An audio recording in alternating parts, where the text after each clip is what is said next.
सब कुछ बाटे ठीक ठाक हो ना कवनो परेशानी। जोन्हरी कट गे धान पकत बाबर सलबा खूब पानी।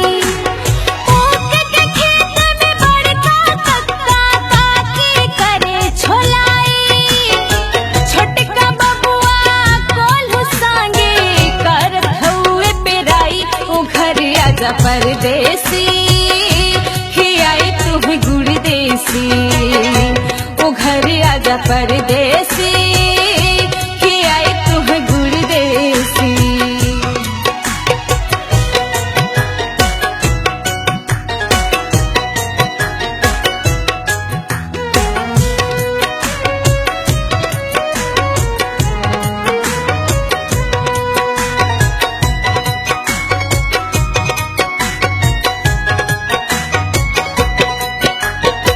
छोटकी देवरानी हो बालम भइल बांगन बाड़ी।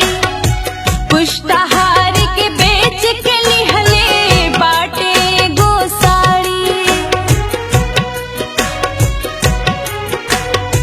छोटकी देवरानी हो बालम भइल बांगन बाड़ी। पुष्टाहार के बेच के लिहले बाटे गोसाड़ी।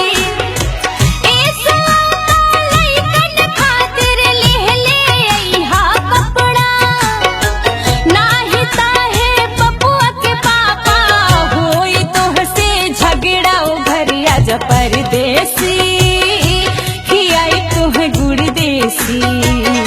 ओ घर आजा परदेसी खियाई तुम्हें गुड़ देसी।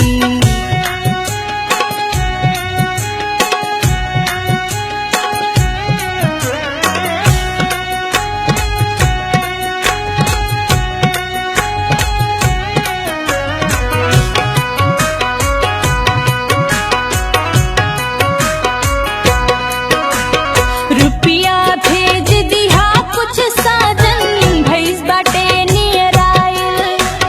चूनी चाकर नून तेल में जिंदगी बाबौराइल।